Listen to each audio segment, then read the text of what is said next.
छत्रपती शिवाजी महाराजांबद्दल आक्षेपार्ह वक्तव्य करणाऱ्या धीरेंद्र शास्त्री उर्फ बागेश्वर बाबांविरोधात ठाणे काँग्रेसने तीव्र संताप व्यक्त केला आहे।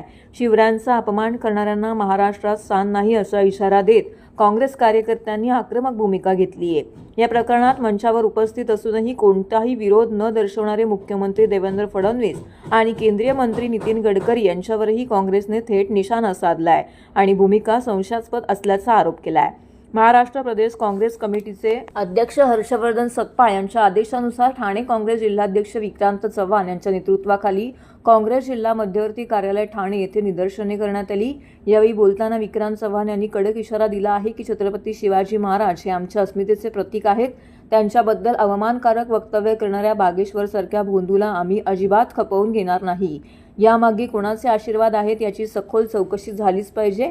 काँग्रेसच्या वतीने बागेश्वर बाबांविरुद्ध तात्काळ गुन्हा दाखल करण्याची तसेच महाराष्ट्र प्रवेशावरती कायमस्वरूपावरती बंदी घालण्याची जोरदार मागणी यावेळी करण्यात आलेली आहे। शिवरायांचा अपमान करणाऱ्यांवरती कठोरात कठोर कारवाई झाली नाही तर काँग्रेस रस्त्यावरती उतरून तीव्र आंदोलन उभं करेल असा इशाराही त्यांनी दिला आहे।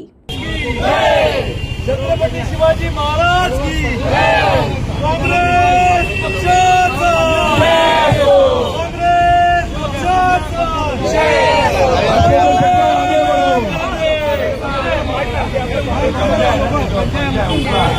माफी मागितलेली जरी असली तरी त्यांची ही जी आहे त्यांचे कृत्य आहे ते अक्षम्य आहे। माफी देऊ शकणार नाही, कारण महाराष्ट्राचं नव्हे देशाचं नव्हे जगाचं आराध्य दैवत असले छत्रपती शिवाजी महाराजांवर भाजपचे नेते नितीन गडकरी आणि व्यासपीठावर असताना जर ते कोणताही अभ्यास न करता इतिहासाचा कोणताही अभ्यास न करता जर शिवाजी महाराजांबद्दल अवमानकारक शब्द काढत असतील तर ही महाराष्ट्राच्या अस्मितेची आणि देशाच्या अस्मितेची कुठेतरी पायमल्ली आहे।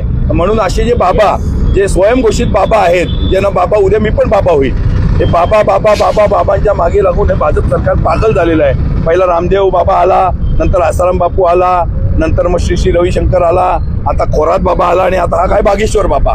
या बाबा आणि बायका स्मृती इराणी आणि कंगना रनौत, इकडे काय चित्रा वाघ आणि आणखीन कोण या सगळ्या बायकांच्या आणि ती गोरे ह्या बाबा लोकांच्या मागे लागायला आणि आता मुंबईच्या महापौर या बाबा लोकांच्या आणि बायकांच्या मागे लागून हे भाजपवाले पागल झालेत, हे RSS वाले। आणि सर्वात महत्त्वाचं वाईट असं वाटतं की नितीन गडकरींसारखा माणूस, गडकरी साहेबांकडनं ही अपेक्षा कधीच नव्हती। वास्तविक त्यांनी तिथेच त्यांना थांबवलं पाहिजे होतं आणि त्यामुळे हर्षवर्धन सकपाळ साहेबांनी जो हा एल्गार पुकारलेला आहे की जागोजागी त्याचा धिक्कार करा, तर ह्या धिक्कारातून आमची मागणी आहे हा बागेश्वर बाबा महाराष्ट्रात पुढे पाय ठेवता कामा नये। ठाण्यात तर बिलकुल ठेवू शकणार नाही, ठाण्यात ठेवला तर त्याच्या तोंडाला काळा फासल्याशिवाय आम्ही राहणार नाही। आणि सर्वात महत्त्वाचं गडकरी साहेबांना आणि भाजपला मला हा प्रश्न विचारायचा आहे की बाबांनी जेव्हा शिवाजी महाराजांबद्दल असं चुकीचं वक्तव्य करतात तर मग त्यावेळेस भाजप गप्प का? खरात बाबावर गप्प, रामदेव बाबावर गप्प, नंतर इतर काही महिलांवरती अत्याचार आहे, बेरोजगारी आहे, सोन्याचा वाढलेला भाव आहे, डिझेल पेट्रोलचा भाव आहे, आज देशामध्ये गॅस टंचाई आहे, देशामध्ये बेरोजगारी आहे, भ्रष्टाचार आहे, महिलांवरचा अत्याचार आहे, लहान मुलांवरचा अत्याचार आहे, आरोग्यविषयक धोरण खोळंबलेलं आहे, शैक्षणिक धोरण खोळंबलेलं आहे, देशाच्या सुरक्षिततेचा प्रश्न निर्माण झालेला आहे। पाकिस्तान जाऊन त्या ठिकाणी ट्रम्प बरोबर मध्यस्थी करतो, भारत मात्र चिडून आहे। एस्टीम फाईल आहे ज्याच्यामध्ये मोदींचं नाव आलेलं आहे, केंद्र सरकारमधल्या मंत्र्यांचं नाव आलेलं आहे, लैंगिक अत्याचार एस्टीम फाईलमधल्या लहान मुलांवरती झालेला आहे। अशा गोष्टींकडे लक्ष देण्याऐवजी किंवा अशा गोष्टींची नैतिक जबाबदारी स्वीकारून राजीनामा देण्याऐवजी तुम्ही बाबा लोकांना जनतेच्या माथ्यावर मारताय। हा बाबा लोकांचा जमाना नव्हे, हा बेबी लोकांचा जमाना आहे, लहान मुलांचा जमाना आहे, लहान मुलांच्या भविष्याचा प्रश्न आहे। छत्रपती शिवाजी महाराजांच्याकडेच बघून आपली लहान मुलं आणि आपल्या देशाचं भवितव्य घडतंय।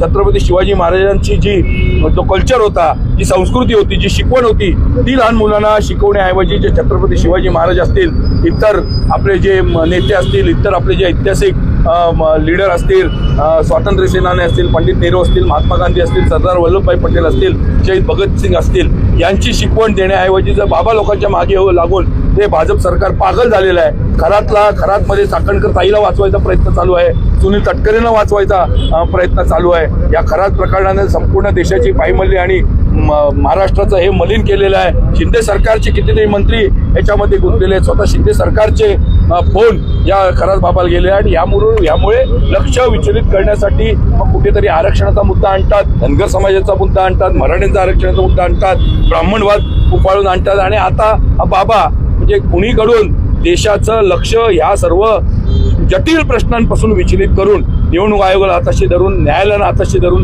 पोलीस यंत्रणेला हाताशी धरून हे प्रयत्न करतायत. पोलीस यंत्रणेवरती दबाव टाकतात, न्यायालयावरती दबाव टाकतात आणि एसटीएम फाईलमध्ये झालेली बदनामी झाकण्यासाठी, या देशाची मलिन झालेली प्रतिमा झाकण्यासाठी हे सगळं भूत उभं केलेलं आहे. अक्षम्य आहे.